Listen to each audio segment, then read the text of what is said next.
What's going on, guys? Welcome back to another episode of Hangin with Matty D. We're on Facebook Live tonight. Probably not too many people are. I don't know if anybody's going to watch tonight, but we're going to check it out. We've got the video going for the YouTube, but we got two guests in the house tonight, but they're of one entity, I want to say. Yeah, they're Heart of One, and they're the Heart Band here in San Diego joining us tonight. Cindy and Dale, correct? Yeah. Yes. Correct. But they were guests from our mysterious... They're friends of our mysterious guest that we had on, I think that... 2 weeks ago, the San Diego Food Girl, and she hooked us up with you guys. So what's going on, guys? Dude, recovering from a long couple weeks of preparing for St. Patrick's Day. Okay. And now on to the other music that we do for the rest of the year. So it's been a nonstop last couple weeks. Nice, man. It's rolling over into the rest of the real world as well. Yeah.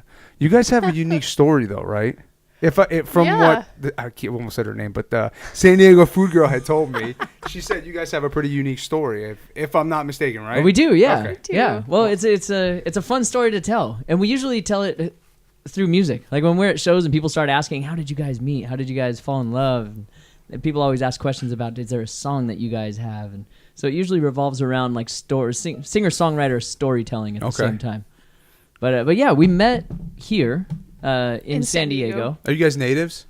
No. Okay. No. Well, honorary. Yeah. I'm 35 now. I've lived here since I was 8 years old. Oh, yes. I've earned the San Diego title, I suppose. From Colorado originally. Okay. Myself.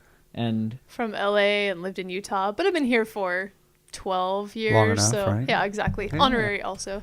That's good. Yeah. Man. Yeah. So Dale, you were in, I think, if I'm not mistaken, an Irish. I was, yeah, which I never saw myself, before I was in that Irish band, I never saw myself playing that style of music. Okay. It was so much fun, but when I first got involved with that band, I mean, I was listening to bands like Imagine Dragons, The Killers, Muse. I was just, I don't know, everything except for that style of, I'd listened to Irish music in the past, so it was along the lines of Flogging Molly and Dropkick Murphys and all that. So that's the type of Irish, but you weren't playing like Titanic, like bottom of the No. Okay. No, it was rowdy pub songs. Okay. Man, it was fun. It was a really fun band. It was a band called The Fooks. Okay.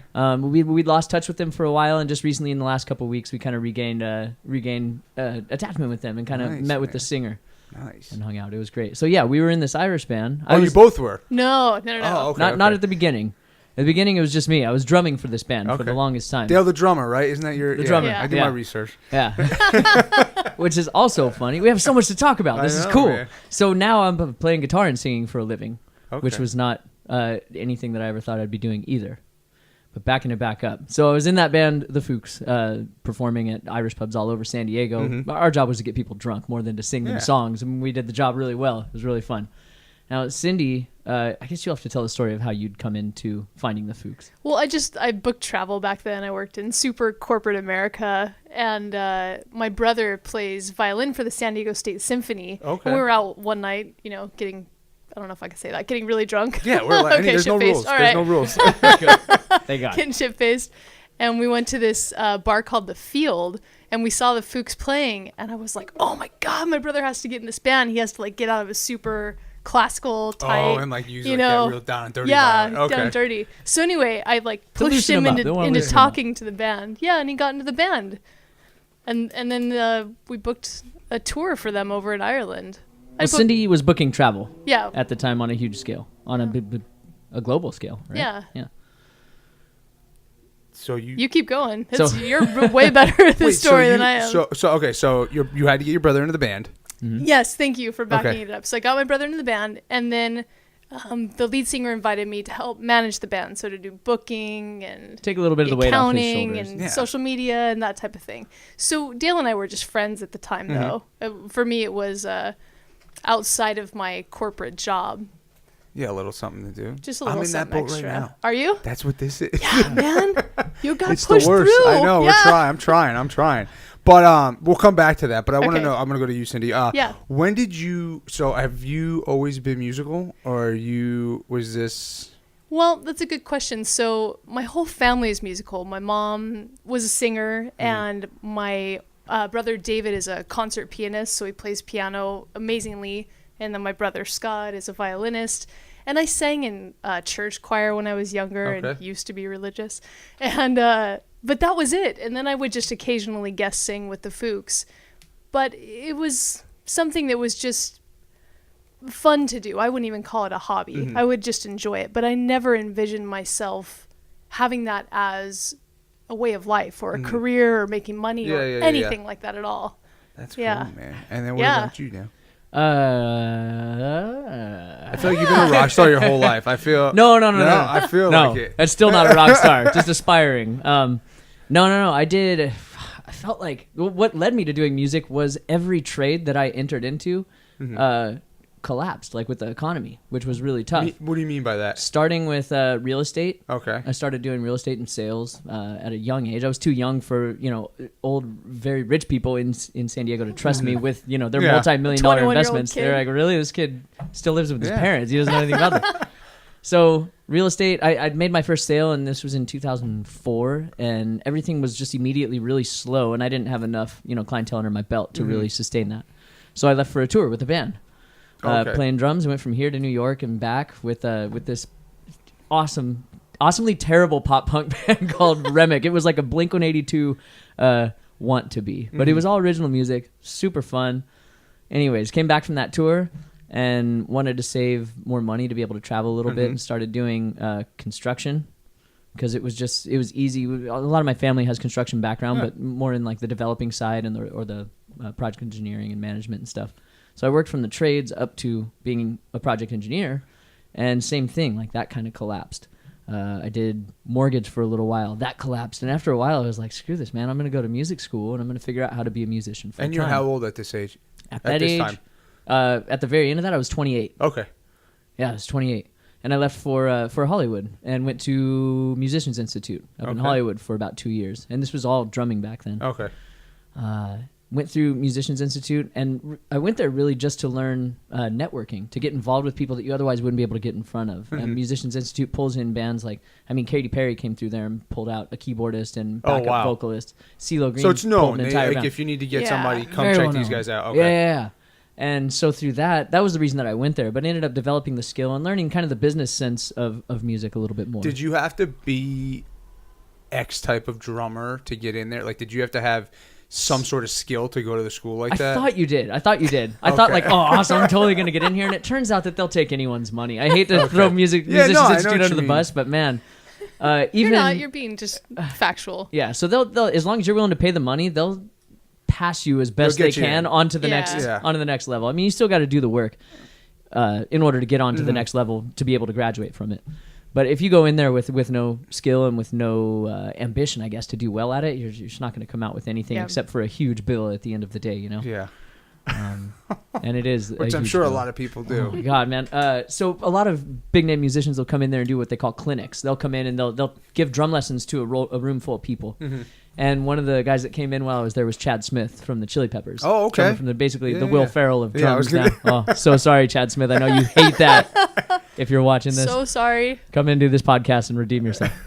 But he came in and he was drumming, doing awesome technique and teaching and real life lessons with everybody. And then he was asking, because he went to Musicians Institute, he was like, by the way, man, what does it cost now to go to Musicians Institute? And some kid called out what it was. At that time when I was there, it was like $7,500 a quarter. Okay. Which is ridiculously expensive. Yeah. But if you put all of your might into it, you'll get something out of it. And he couldn't handle that. He was like, oh my God, you guys are paying $7,500, and the dean's right there in the crowd, like just looking at him fuming, like, why am I paying you money to be here? You're supposed to be selling my school, and you're here like dogging the price of it.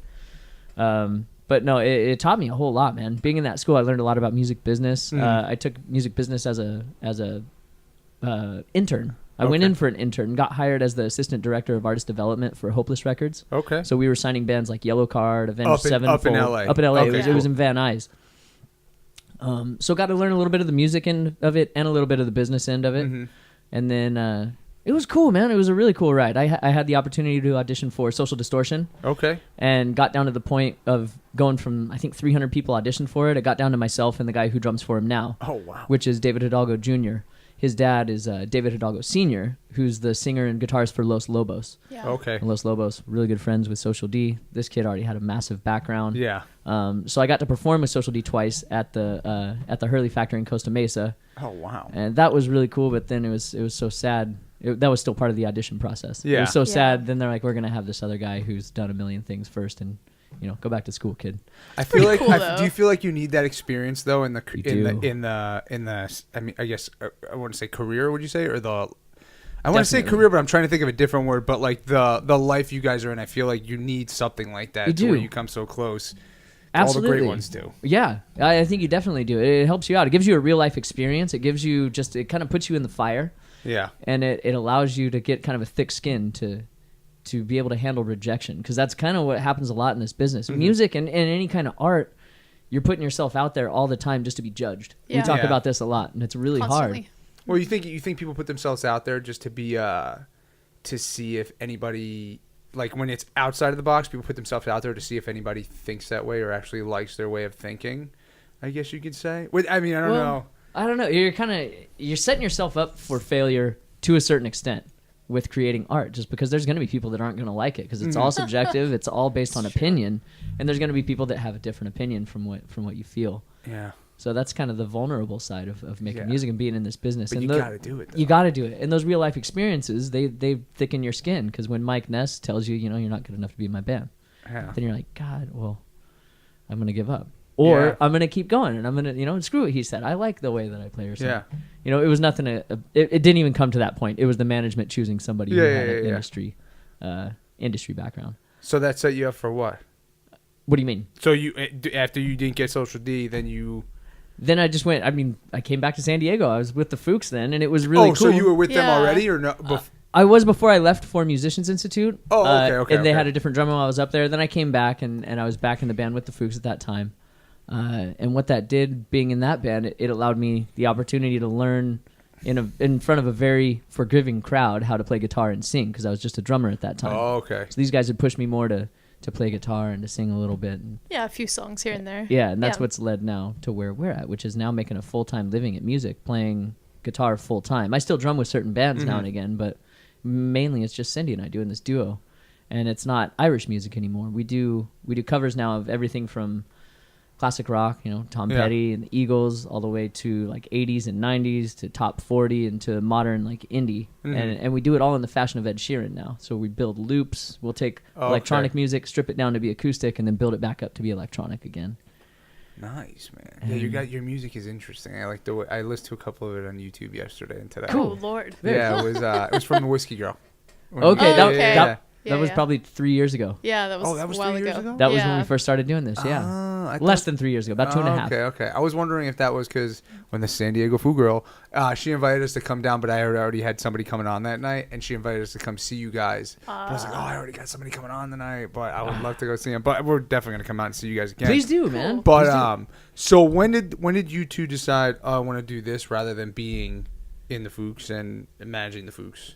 Well, it was a tough decision to make, and it wasn't just a decision on our part. So I wanted to do more than just Irish music. I wanted to do all this music that I said I was listening to at the time that I absolutely loved. These guys were kind of, I don't want to say pigeonholing themselves, because they really enjoy what they do, and they do it really well. They have a niche crowd and a niche market, and they're able to do Irish music year round, which sounds strange to somebody that doesn't know, what that Irish community is like in San Diego. It sounds like very strong. It's very similar to like if you were to do Christmas music year round. To some people, they're like, really? You're just going to be doing Christmas music at Easter, huh?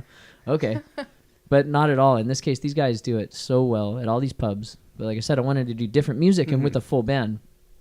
And I was kind of pushing them to try to learn these different songs and do them in an Irish fashion, and it was going against the grain of what those guys really wanted to do. And I didn't realize that at the time. It comes to it that you can't change people. Yeah, and you shouldn't even try. If you want to do something different, just go on your own and do something different. Because at the time, it really it obliterated some friendships, unfortunately. Yeah. And we're just recently rekindling that. I had actually apologized to the singer just recently for doing all that. Saying, man, I tried to change you. I was a total asshole, and I'm really sorry for that. So that was when we decided to make that change, was finally, we couldn't push these guys to go against the grain of what they wanted to do, and we said we have to do our own thing. And it was very eye-opening and very humbling, because at first it was terrible, man. Like, I can't believe we got hired at the places we got hired at. Do you mean terrible because you guys were just out of sync, or was it just you didn't really know what you were exploring in that world? Or musically, it was really bad. Oh, okay. Well, I have to preface this. So Dale was raised by his dad, who made a living off of making music. So he toured the world. Oh, wow. So he's got this really high expectation of what music should sound like and should be like. So he was comparing and measuring himself Which to I'll never his get to dad. that height, by the way. I'm never going to be there. I'm always going to suck in my own mind. I'm the same way, man. Which is a good thing. No, I think that's what drives you to do better. Though. I think so, No matter exactly. how good you do, you still think that you're doing shitty as hell. Totally, Yeah. totally. And as long as you hold on to that, you'll never become a cocky asshole. Yeah. I think Exactly. you'll constantly be humble, and you'll Yes. constantly be like, I have to do this better. And you know what? You start surrounding yourself by people that are better than you, and you start learning from other people, as opposed to some people have it in their mind that they're just the best, and they can't get any further than they possibly Yeah, no, are. you can't have that You can't mindset. do that. You can't. You don't get very far. No, not at all. I fucking, dude, I'm like that every day. I'm texting her. I'm like, we're failing. Like, she's like, no, we're not. She's like, what are you talking about? I'm like, no, we need to keep going. We need to, like, I get in like moods. I feel like bad for it, but which I'm sure you two probably deal with as well. We totally We do. do. So what was your what was the first gig what you guys did together? Was it just Oh my God. Who was that? It was on Rosecrans in Point Loma. okay? What was the place called? I forget. Harbortown Pub. We were covering for a guy named Mark Fisher. He's from a band called Fish and the Seaweeds. They're great. He's epic, man. He's this solo acoustic guitarist on his own, but him and his brother Glenn Fisher, they play in big bands. We were covering a gig for him. I don't know what happened, why he couldn't make it.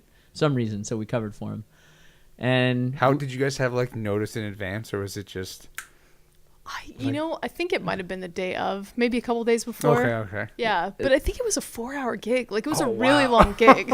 and at that point, we knew mostly Irish music. Yeah. And fortunately, it was like a bunch of sailors in this place. It was Okay, kind of down okay. by the wharf, you know. Yeah, down, I think down I on know the what bay. place you're talking It about. was perfect. All these fishermen come in. They're like, "All right, this is my thing. I like it."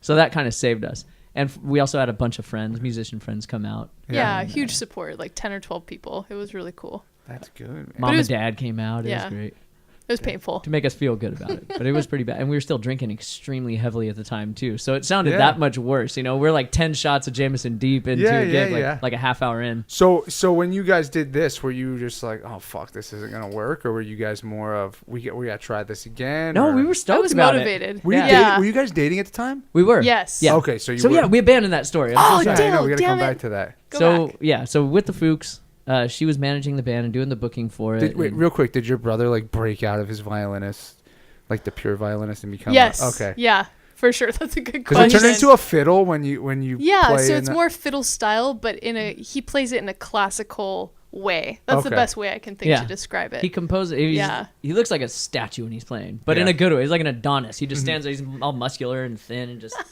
he's just All Irish looking. yeah, very Irish looking. All Like right. Colin McGregor. Is that his name? Yeah. Conor McGregor. Conor McGregor. Yeah. Yeah. Sorry, I'm not a UFC guy. It's okay. Like Can't be good at like, everything. like a clean cut Conor Yeah, McGregor. yeah. All right. So she booked us to go over to Ireland together. Her and the singer's wife, Vicky. You girls together basically coordinated this trip where we were going to go over to Ireland, and we didn't bring anything other than instruments. We didn't bring any amplification or anything. We just went and did this all pub style. Oh, okay. We went there. We rented a 40 foot, like 12 passenger like a boat. Yeah, like And a we went river up, boat. Yeah, we went up and down the Shannon River in Ireland. Oh, you rented a boat? We Yes. rented a boat, yeah. And so In Ireland. It was a 3-bedroom boat, though. It wasn't small. Yeah, it was Did you have huge. a driver? Were you guys responsible Over there, for all you that? could just rent a boat. You could just go. They're like, that's all right. Try not to drink too much. Take the boat. You're good. Really? Yeah. But the lead singer was a captain, so He is a that captain. helped. So the lead singer, his name's Kirk O'Brien. He owned Ullman Sails, which is the company that makes sails for all of the boats in San Diego Harbor. okay, He's okay. very nautically savvy. Okay, so he knows what he's doing. You He guys does. just have like Totally. a crew of guys that never been. Exactly. Yeah. Yeah. Okay. And I mean, this boat, like you could parallel park without back and forth with it. It had thrusters, so you could pull up and just like turn the knob this okay, way, and it'll okay. just Yeah. pull you right into where you need to be. So it was fairly easy to navigate as well. Yeah. I don't mean to take that away from Kirk. No, either. Kirk's no, a I damn good couldn't singer. do And it. you guys went up the what? So did you have gigs?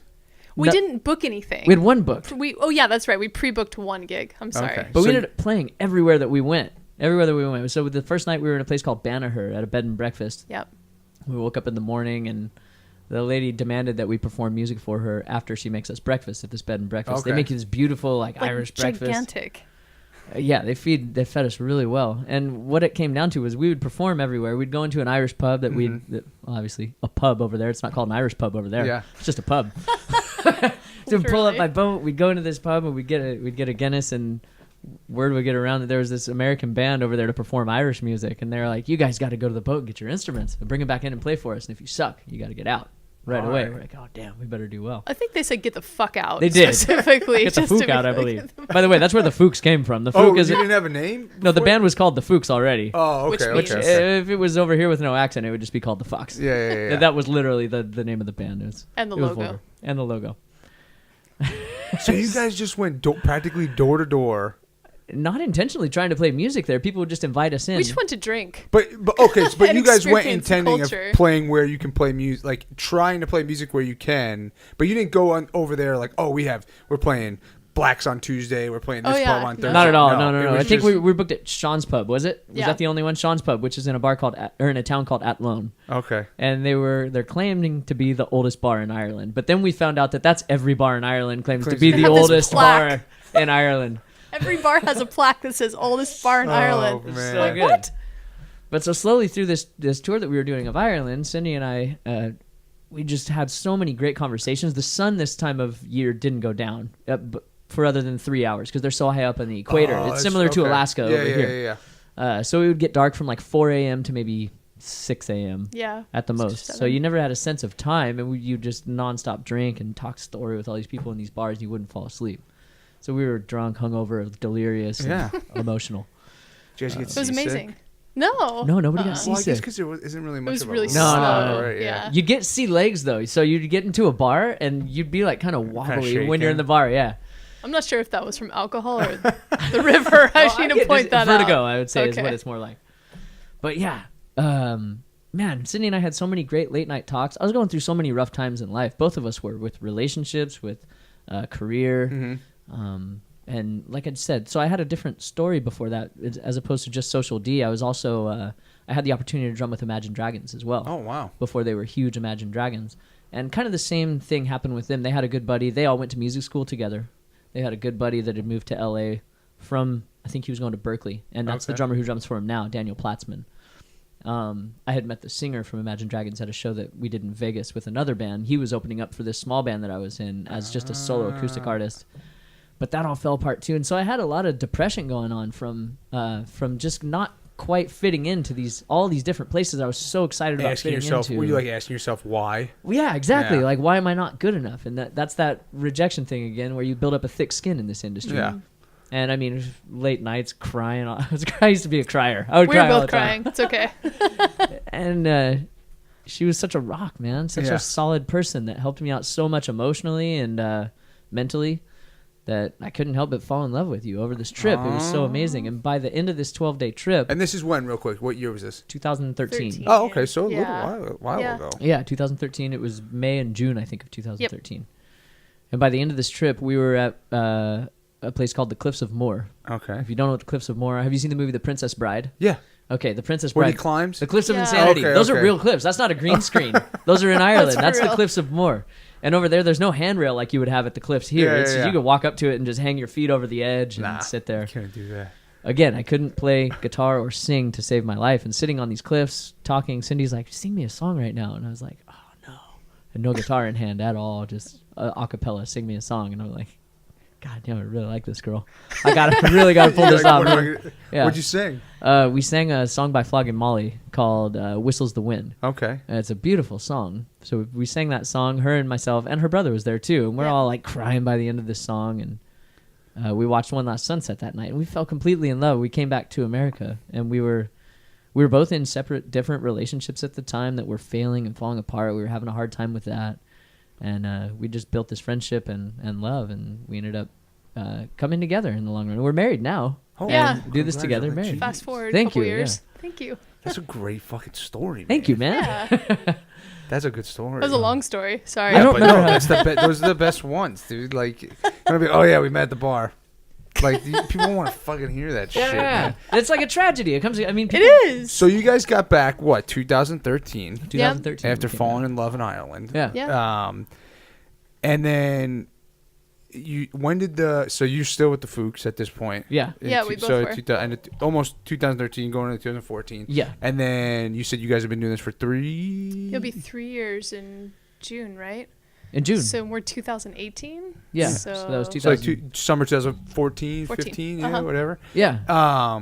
So when did it? Was it at that point on the cliffs when you guys were? Okay, let's try doing duet. You had that idea? No. We were still really excited about working with the Fuchs, and everything that they were doing was so much fun to us. We still did the Shamrock Festival every year. We'd perform at all the major Irish pubs around San Diego, the Blarney Stone, the Field, Hennessy's, Henry's. Dublin Square, all of them. Square, yeah. I think we were with the Fuchs for another year or so after that. Yeah. Right? Does that were sound you right? still working full time? Yes. Okay. I was. And I was working kind of part-time. Yeah. I was working. My sister runs a company that stocks Whole Foods and Windmill Farms, all the Whole Food store, health food stores with all of their vitamin section. Oh, okay. And back then, before I was a skinny little musician, I was kind of a buff, actually, and big. And I was studying to be a personal trainer, and I was trying to work for her, selling her supplements. And, going to these stores and doing that, which was cool, but not cool enough to want to do that over music. Yeah. So I saw, I don't know, maybe a year and a half after we got back from Ireland, I was like, Dale, we should try to do this as a duo, because we both like so much music that the Fuchs, not that they weren't interested, it just wasn't, it didn't fall in that Irish You're saying niche. so much we like different so much genres. Exactly. Thank you for clarifying. And I really saw an opportunity for us to do this together and to share in that, and he was pumping the brakes because it's scary, you know. The Fuchs are already established, we're already working, I have a corporate job, and it's terrifying to make a big change, but we made that leap, and it's just been a steady incline since then. There's been zero breaks, with a lot of help from other musicians. That's one of the great things about San Diego. There's such a great musical community here. Do you think a lot of it trickles down from LA? No, I don't. And I say that because in LA, it was so hard. Everyone up there is against each other. Not everyone, but a lot of the music scene it's up there. competitive. Very competitive. To get People want to be better than everybody else. It's like a big battle of the bands in LA, whereas in San Diego, everybody works together. Everybody uplifts each other. Everybody promotes each other, and everybody even collaborates and does different bands, different albums, and music together. And that's so refreshing about this town, because you don't see that in a whole lot of the music mogul states or cities. San Francisco somewhat has it, and other than that, I don't know. It seems like Nashville, L.A., Austin, all these other places, from what I know of it, dog at eat least. dog. Yeah, unless totally. I don't want to say that as a fact, but what I see of it and what I hear of other people that go to these places, it's like that. Yeah. It's hard. Do you think that attributes to so many people, like you said, Nashville, Austin, L.A., is that when you think, oh, I want to be a rock star, I'm going to go to L.A. I want to be a country singer, so that all those people are like, I'm trying to make it, like I'm nothing standing in my way. That's where you're going to go. Okay. So do you think that's why it's so like that up in those big cities? I feel like it, and also just because of its oversaturation. There's so many musicians in all those places trying to do the same thing, and not just musicians, screenwriters, artists, actors, models, everything. It's just oversaturated with everybody trying to do the same thing. And it's nuts. And so there's 50 people, let's say there's a small ratio, 50 people trying to get in with one agent that's going to get you into the right place. And I mean, multiply that by thousands, I'm sure. And that's what the scene is like in those towns. Or San Diego, it seems like everybody kind of has not so much more ambition to do it, but more drive to just get it done on their own. Everyone here, they have their own record. Like this, you were doing a podcast out of your house. Yeah, that's the coolest thing. Yeah, I've met so many awesome people too doing it. It's funny that you say, like, I'm just thinking about what you're saying with how everybody promotes everybody and stuff like that. And like San Diego Food Girl came on, she told me about you guys, and I'm sure you guys are gonna drop somebody else's name. And Andy Mauser. You had Andy Mauser here. Yeah, Andy Mauser is a good friend of mine. He was like my third or fourth. I think he's like my third or fourth guest I had on. He's like he's a ball of fire. He's got cool. a crazy story too, though. Yeah. You guys probably had a lot in common too, because he works for fitness gyms. He works. He works at cross-training. That's how I knew him. So I knew him before from my old gym, and then because he was there, and then I left. He became a trainer there at the time, and then I just reached out to him because he's like the only acoustic musician that I knew of. Yeah. And I was like, oh, let me see if Andy will come on. He ended up taking us to like the Pacific magazine, like September or November launch party for their magazine. We met like Rob Machado, Scott Eastwood, like all these people. Her like jaws at the ground, like, oh my God, Scott Eastwood. Like, but we met like all these people and stuff like that. And it was just like, the ball rolls like that, though. Yeah, I know, but I know what you're totally. saying when you're like, and when they promote each other, and I can only imagine with like the music world because it's so much smaller to where I'm like taking everybody, but you guys have such a like a niche that you guys are, you guys promote each other. I think that's awesome. That's we're lucky that way. Yeah. So in that on that topic, we had so much help from a guy named Mike Murdahl.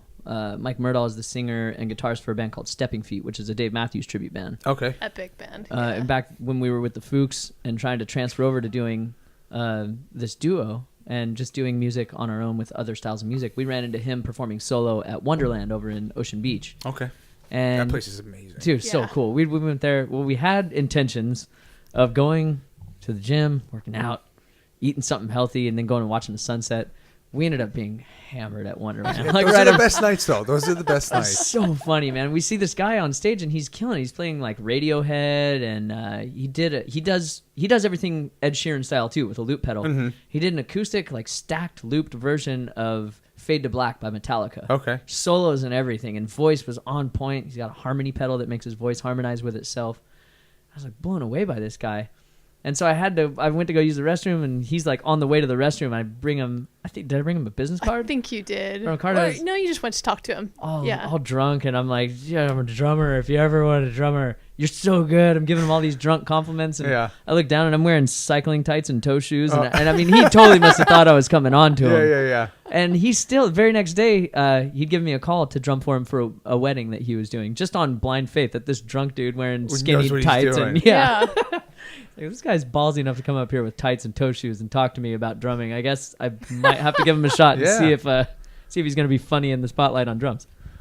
But he's helped us out so much, man. That guy gigs literally like 350 days out of the year, sometimes twice a day. A lot. And he makes... What's his name? Mike Murdahl. Okay, I have to look him up. He's unreal, man. So his band then became all these different friends who we network with all these other bands. So Stepping Feet, that Dave Matthews tribute band, their keyboardist is the keyboardist for 40 Ounces to Freedom, the Sublime tribute band. Okay. So we got involved with them. I started drumming with those guys as well, and Cindy became well known with both of those bands from singing. Yeah. And then their bassist is the bassist for a Muse tribute band called Uprising. So I started working with those guys, and it's just all these like 9 degrees of separation of all these all these different bands that work really well together and uplift each other. Now we all swap gigs, we all do things solo all around town, and those guys helped us so much. So so after you did that one gig where you was like put on the spot down in Point Loma, did you guys have one lined up right after that, or were you guys... I can't remember. I think we did at Wonderland. I think we were actually going to cover for Mike Murdahl at we Wonderland. were the cover guy for everybody in San Diego before we started. But that's a great way to get your foot in the... It really is, yeah. Mm-hmm. Yeah. Yep. It's phenomenal. So I think we covered for him, and then Wonderland liked us a lot, and so we booked a regular spot there. Yeah, and then Ben Benavente too. He's an awesome dude. He's helped us out a lot as well. He's a not Hawaiian. Sorry, Ben. Take it back. He's from Guam. From Guam. He's Hawaiian. Oh, I'm so sorry. He's an awesome musician. Yeah, we have some great names for you. I would love to see you bring these people on the show. Bring them on eventually. So it started rolling. Obviously, you guys started filling in and stuff like that. When did you? I guess more of this question because you were working full time. So I'm guessing your heart was a little bit more in it in the beginning from the duet, just because. Is it because you were I don't want to say because you were working full time, but she was working full time. I was working part time. Is what I mean. Part time is what I mean. Yeah. So you had a little bit more time, I guess you can say, to focus work on the music, to work on the music and stuff like that. When were you like, all right, we're doing this? Oh man! I can't remember that. I feel like that's such a big a leap. I think I might have drank that memory away. Give me a moment to think about that. I'm serious. Let's see. Oh, you know what? I actually got laid off from my corporate job. Oh, okay. They did a huge downsizing, and I remember being on unemployment for a month, and then saying, "I got to do something." I'm just not that person who can sit still at all. And that's when I encouraged it. And after our second gig, I was like, we have something. We have something. Because even though we thought we were terrible, everyone was coming up to us saying, I feel your chemistry. I feel emotions when you guys sing that I haven't felt. And it was powerful. So more so than the music, it was an experience that we're creating for people. Mm-hmm. And I knew that we had to to continue. Yeah. Yeah. You know, so we do have kind of the same backstory of leaving the corporate world through companies downsizing, basically. Yeah. And there's been a lot of stories of people that have done that with their own restaurants, with a lot of people that are in the art world. Yeah. Have basically found a way through collecting unemployment to create their own business and create their own happiness. Yeah, I feel like it takes a lot of courage. Like for you, It does. luckily you got put in a situation where they were downsizing, so they let you go rather than fuck you guys. Yeah, exactly. Oh, but I wanted to, trust me. Yeah, like I had another guy who came on. He does constructed adventures, and he that's cool. I met this guy randomly on Instagram, and he got famous off Reddit. And what they do is he builds not scavenger hunts, but treasure hunts to where he knocks on your door. Like you're gonna knock on your door at 10 a.m. and someone will be like, "Here," and they'll hand you a treasure chest. And he books from 10 a.m. to 7:30 p.m. everything you're doing, and he gives you get clues. He hires this guy. He got famous off Reddit. It's how he did it. And he's just he literally, his job moved him to San Diego. He's from Arizona. His job, how he did this off Reddit. It's a whole other story. But he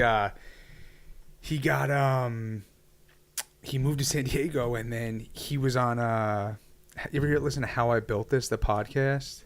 No, but I'm it's not like familiar. it's about these people who started like Tom's or 1-800-JUNK and like big companies, and how they came from quitting their job at corporate or getting laid off or just not liking what they do, and they started these like phenomenal businesses. And at the end of it, they pick a company to give a 5-minute pitch, and they picked him off. He went like viral like 5 times on Reddit. It's just phenomenal. He's like on the East Coast now, like going crazy.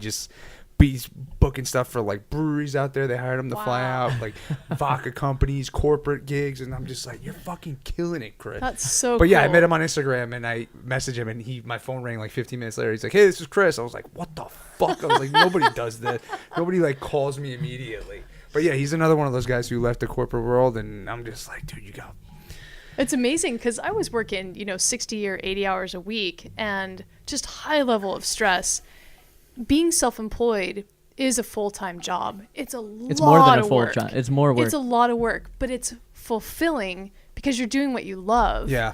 And you see it in other people's expression when they're watching you perform, in our case. Yeah. So I had Kyle Bucket from One More Wave on last week. His episode comes out tomorrow. But he asked me a funny question. He's like, why do you think the hustle is so has just increased so much in the San Diego area? And he said, I forget what answer he gave, but my answer was, I think that people are starting to realize that they don't need to work a 9-to-5 job anymore, and they can do what they love. And there's just so much more outlets for people to,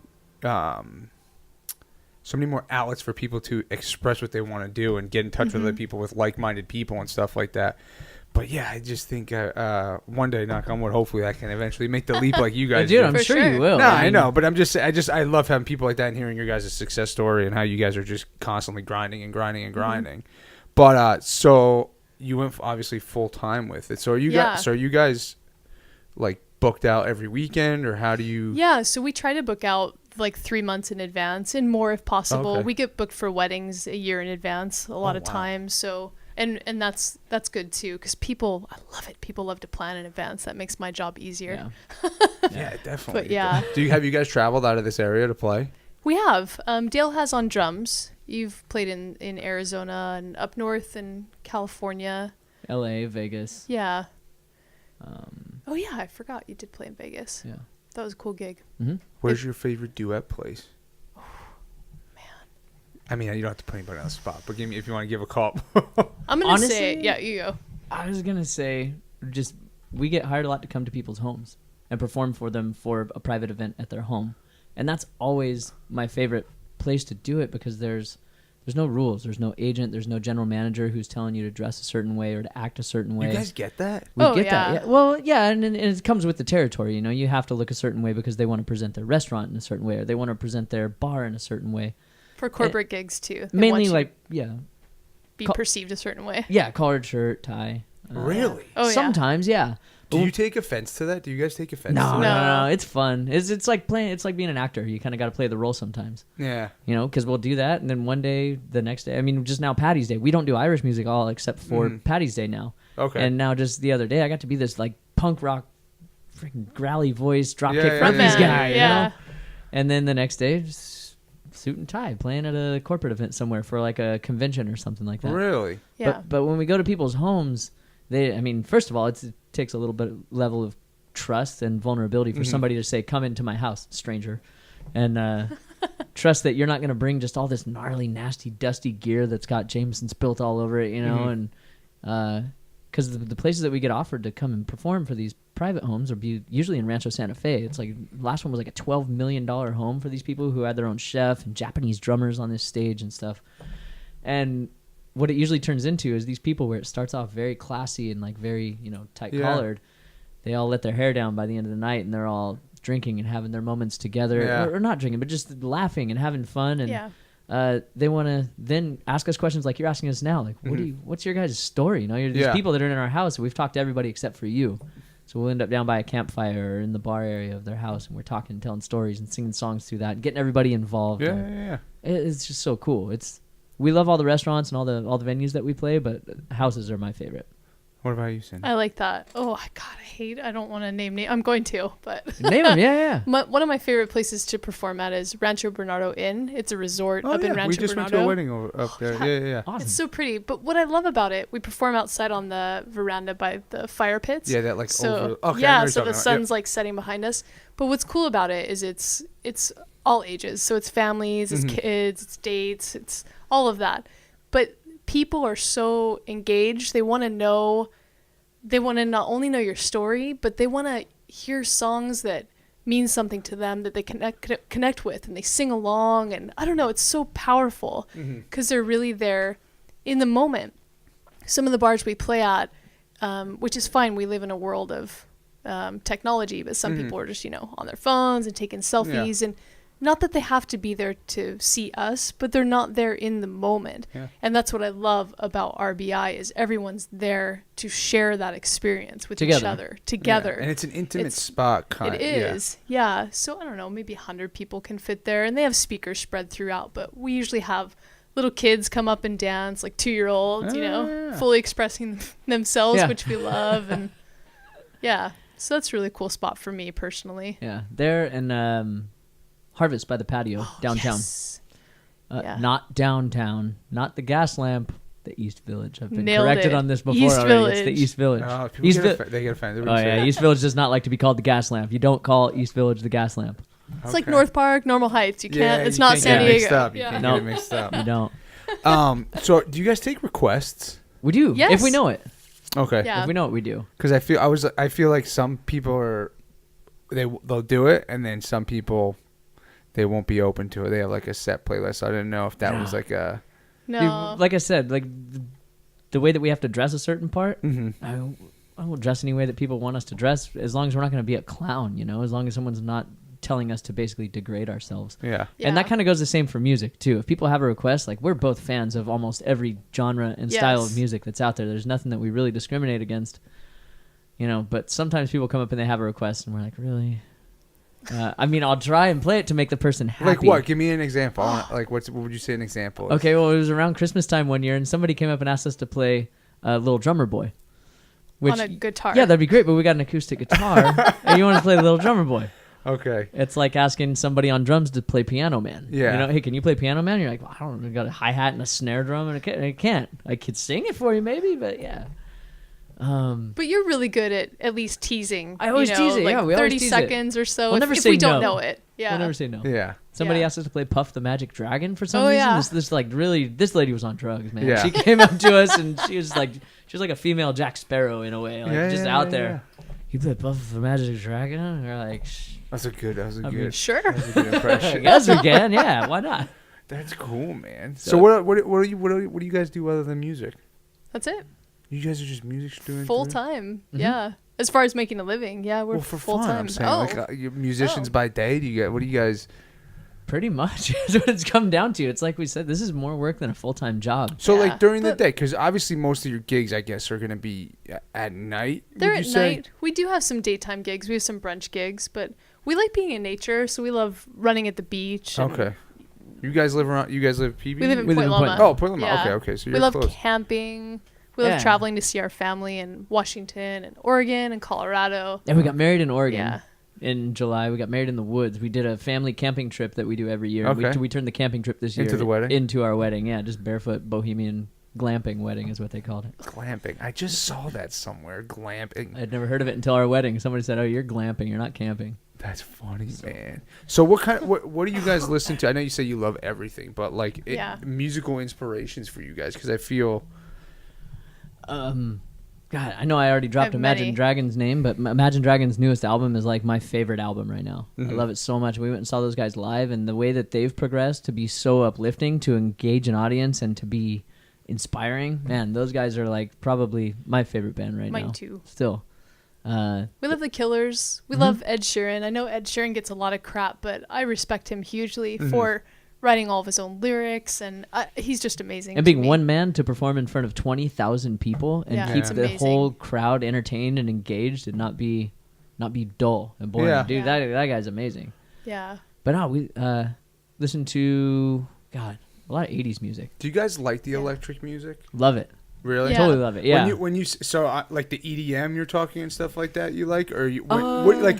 Because I know you. I wanted to come back to this. You said Ed Sheeran with like the loop and stuff like that. Yeah. Yeah. What do you mean by that? So he takes a pedal called a looper. Okay. And basically, if you play something, you'll play a chord progression.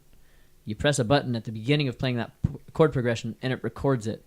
And then when you click the button to stop it, you have to click it in time. It's very syncopated. It doesn't do the work for you. It repeats exactly what you just played. Oh, okay. So you're like recording live as you're playing. So you can record a chord progression. So you know that's going to come right back up at this, so you can throw something else in there. You can throw something else percussively over it. You can turn your guitar into a kick drum and a snare just through hitting it in different ways. And so you'll build a percussive track, a percussion guitar track, pull in different pedals to make a bass line to it, a lead line, and I mean we've thrown, even with an acoustic guitar on our pedal board, we've thrown in like an Eddie Van Halen distortion pedal. And wow. Makes it sound like an electric guitar, all crunchy. It's funny. So it's interesting to take an acoustic guitar and make all these different sounds. So is that what you mean when you say like electric music? You don't mean like exactly? Oh, yes. Okay. So like we do a cover of Madness by Muse. Yeah, I know what you're talking about. But we build it from the ground up, from doing a percussive track on the guitar, recording it and looping it, and then putting in a bass track, rhythm guitar track, and then all these different tracks over the top of it, and then being able to like even up to wailing the solo over it with like different pedals clicked in. So it sounds like not like a full band, but it sounds more full than just one guitar and two vocals. Yeah. Okay. It's more. There's more going on. It sounds like there is a full band rather than just having two people, like a man with a guitar. Because you don't play an instrument, do you? I just play tambourine. I'll do hand percussion. And then she sings. Yeah. Obviously. That's nuts, man. But we listen to everything. We like country music. We love music. everything. You'd be a good Zach Brown impersonator, by the way, I get man. That all the time. Can you sing? Nah, I can't sing. Damn. But I like those songs. I like the Zach Browns on the. He's awesome. It's funny because I like artists, but I don't. There's not really many artists that I love. I guess you can say. Okay. I like certain songs by certain artists. Yep. Yeah. So that's I don't have like a band though that I'd say. I'm a big Billy Joel guy. Nice. I grew up in New Jersey, so I like. Oh, you gotta love Billy Joel. Yeah, he's like my guy, but like I don't really have anybody else who I'm like, I can listen to every single song ever played by them. Yeah. But there's certain albums that I'll get personally that I can listen to on repeat. I can listen to it over and over and over again without. I remember back in the days of CDs, compact discs, kids burning them and stuff like that. I remember putting that in my Jeep, driving around, and I wouldn't have to take it out for like a month. Yeah, because you just listen to it on. You know what numbers, which song. And you know what song's coming up next, and there's things I wouldn't get sick of, and those I would have to say would be my favorite bands. And it ranged from everything from John Mayer and Dave Matthews all the way to, Gwen Stefani and Depeche Mode. You love Tower of Power and some old jazz. Tower of Power, The Meters, and Herbie Hancock. Over. Yeah, you guys like jazz? I can't get into jazz. My dad is a jazz musician. He's a jazz guitarist, and you know what? It's too crazy for me to listen to. but I could play drums. I love playing drums to jazz music. I was just actually making music with my dad yesterday. Because Playing drums with him. There's no like you don't read music in jazz, right? You do, yeah, you can. do. There's books that are called the Real Book, and there's like I think 12. I don't know how many different 12 volumes. Volumes of it. Yes, thank you. Mm-hmm. And it's a book that's like this thick, hundreds of pages of music, sheet music, and so they'll have jazz jam sessions where everybody brings like this particular volume of a real book, okay, and say let's do this version of this song from this real book, and they all open up the page and they'll read it.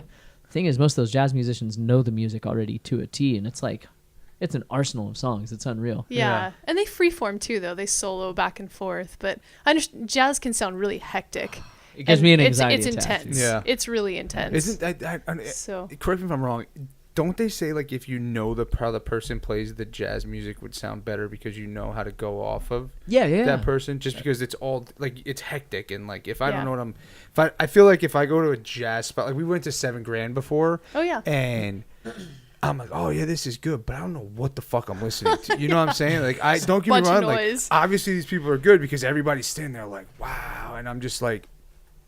Like this guy's on a trumpet with like the thing in it and I'm just like all right cool man, this is like obviously this is like good music and stuff like that, but jazz is one I can never get into. There's a formula to it like every other music. Do you ever listen to a song where you can almost tell what's coming up next? Like you could tell he's gonna break it down right here. Just more simple style of music, you can kind of hear that like I don't know. I don't want to make an example and throw anybody under the bus for making simple music because I respect it all. But sometimes that works though. It does, you know? And on jazz, that's just on a very like technical level. That's like the calculus of music. Yeah. Mathematically. Do you guys write your own music? Not yet. That's our next step. That's our next step. Yeah. So we've spent the last two and a half years developing, basically learning music that we like and that we enjoy. Through that process, we've found songs that we're particularly comfortable with performing, that sound good in our vocal range, that are in my capabilities, novice capabilities of being able to play guitar too. And then, so that's all come down to finding a formula of how we can write our own music, what we like, what we sound good performing, and now how to put our own story and our emotions to music that we know that we'll like playing. Because that's an interesting demon. You may really like a song and then you try to sing it and it just doesn't sound good. And you can rehearse and rehearse and rehearse and you just realize this song is not for me. Which is to sing. Devastating as a musician. It's hard. It's a hard spend blow. So much time on it's a hard blow. I wouldn't even know where to start with that. You try it in different ways and we try it in front of people and it sounds terrible and it sucks. Like that's the worst thing, man. Being halfway through a song, like in front of a crowd and just being like, this is not going well. Like any song you're saying? Any particular song that you're just totally messing up or it doesn't sound good that you try it for the first time, but you can't really just be like, well, actually, we have stopped in the middle sometimes. Be like, this just doesn't sound good. We're going to stop now. I feel like people respect that more. I'd be like, yeah, you know what? I didn't want to say anything, but at least they know it. They can fucking, they're able to, they know what's going on. They know their limits. Yeah. Believe me, I've had to explain this to you before. There's never a time that I'm on stage just thinking I'm killing it when I know it sounds bad. Not at all. Yeah. I want everybody to know that when it sounds bad, when a musician's up there and they're sounding bad, they don't think they're really good. Like they're up there, they're sad and they're bummed and they're just making it through it. So anyone who's listening right now, don't give them a hard time for sucking on stage. It's not that they don't know. Props anyway, dude. It's we go hard, to man. Water Bar, and I like one spot I like to sit at Water Bar, and I won't sit anywhere else. But it's right by where the band goes for Friday night happy hour. Yeah, and I don't care who it is. It's just live, so it makes like a complete difference to me. And I think live music, especially when it's acoustic, just like it blows my mind, dude. That's like amazing. My acoustic music is like live is. I grew up in New Jersey. We had a house out in like Long Island. It's an old fisherman town, and we'd go out there every weekend in the summer, and we would always go to the bars, and there'd always be live music there. And like my parents loved it, and that's just like I don't know if it's one of those things that like brings back memory. You know what I'm saying? Like those good feelings, I guess you could say.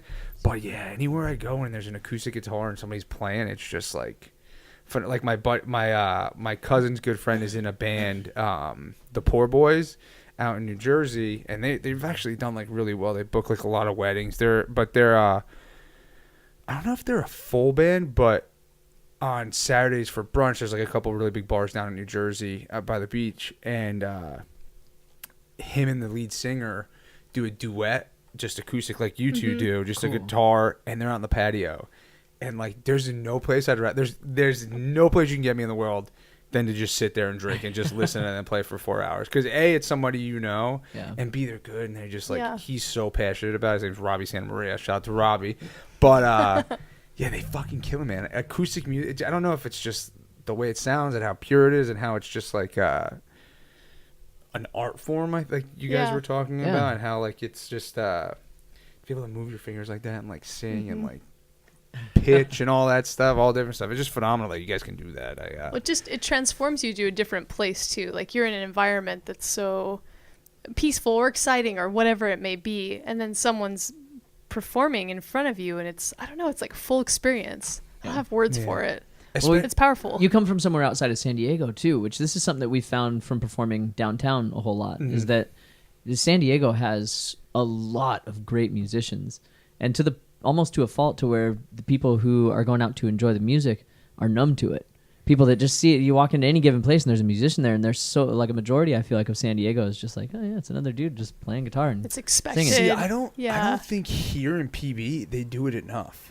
Yeah, PB actually has a really good following for live music. Maybe I'm just missing it then, because I know Andy plays some nights at like PB Cantina and stuff like that, and then every Friday night now Water Bar has a live music on Friday night from like 4 to 8. Yeah. Or like 5 to 8. And I think Draft does, and excuse me, Cerveza Jax does live music like on the weekends. Yeah, they have. They have their full venue in the back. Oh, but they do live music. Oh, okay. Out front, Cerveza Jax, the like restaurant pub out front, does the live music now too.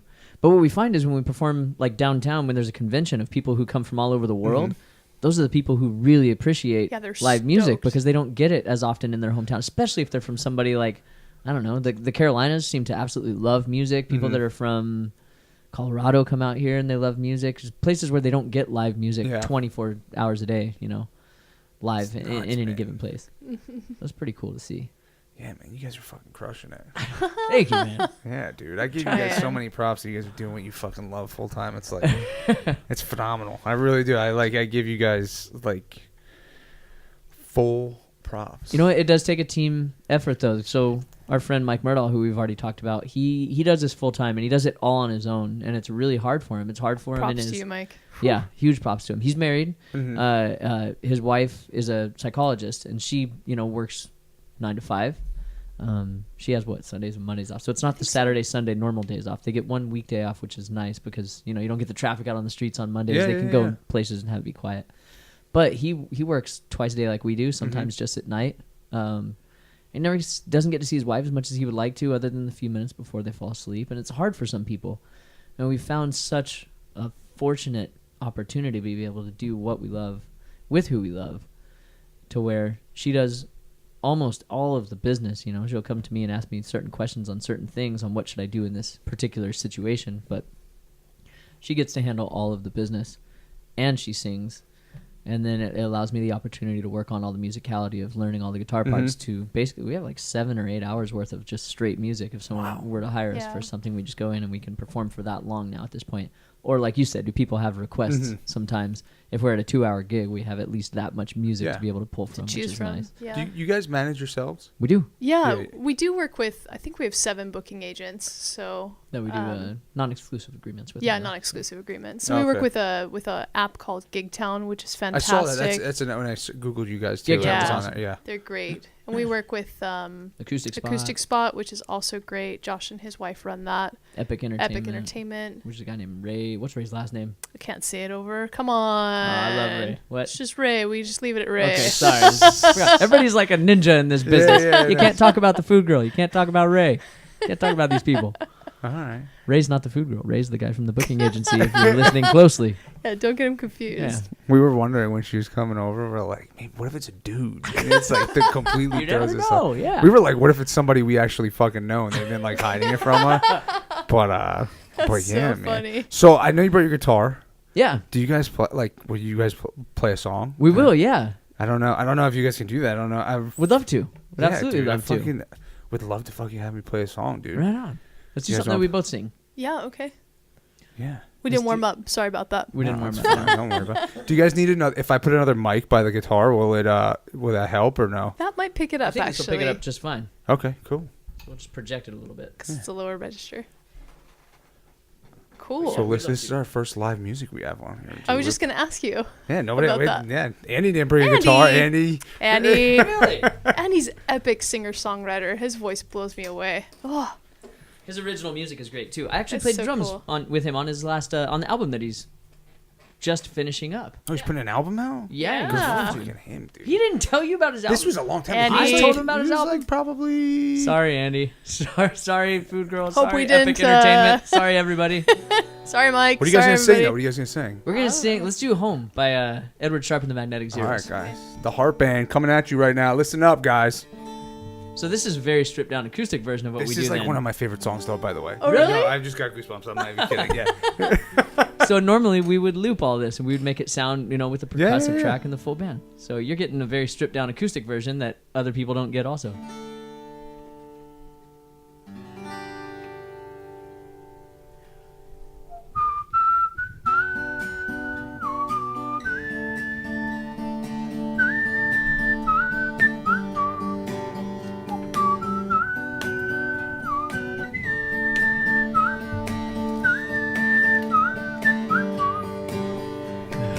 Alabama, Arkansas, I do love my ma and pa, not the way that I do love you.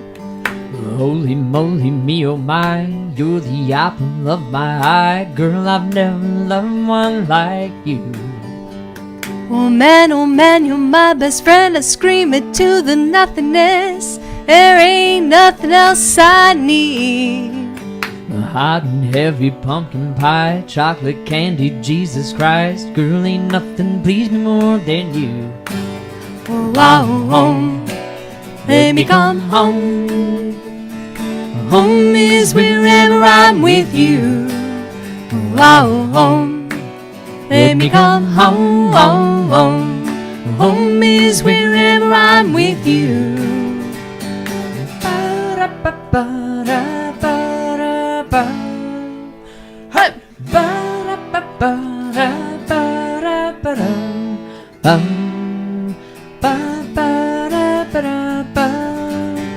La la la la, take me home. Baby, I'm coming home.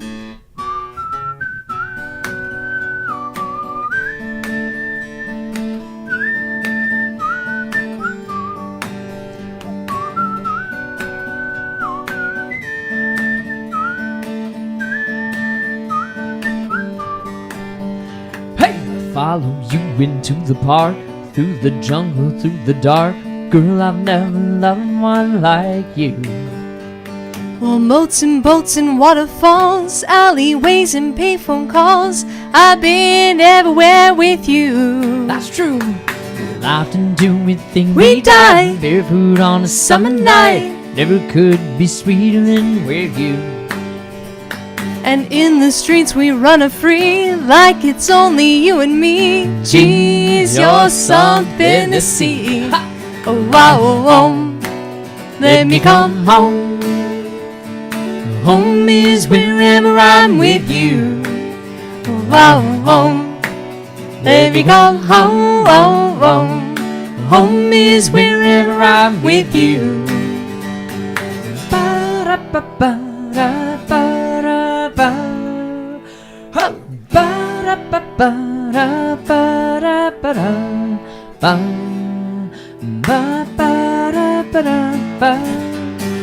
La la la la, take me home.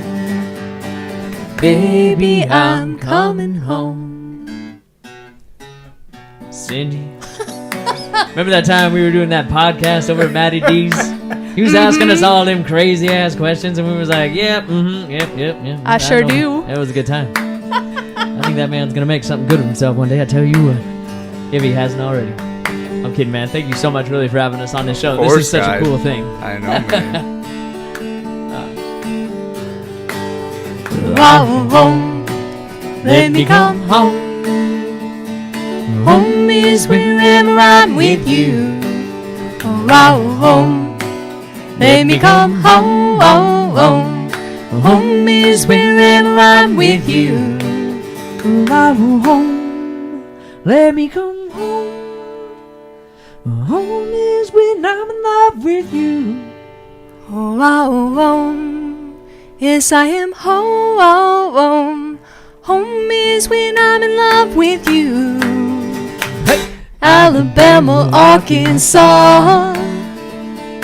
I do love my ma and pa. Well, moats and boats and waterfalls, alleyways and payphone calls. Around home, let me come home. Home is when I'm in love with you. Around home, let me come home. Home is when I'm in love with you. Around home, let me come home. Home is when I'm in love with you. Yeah. Let me come home. Home is when I'm in love with you.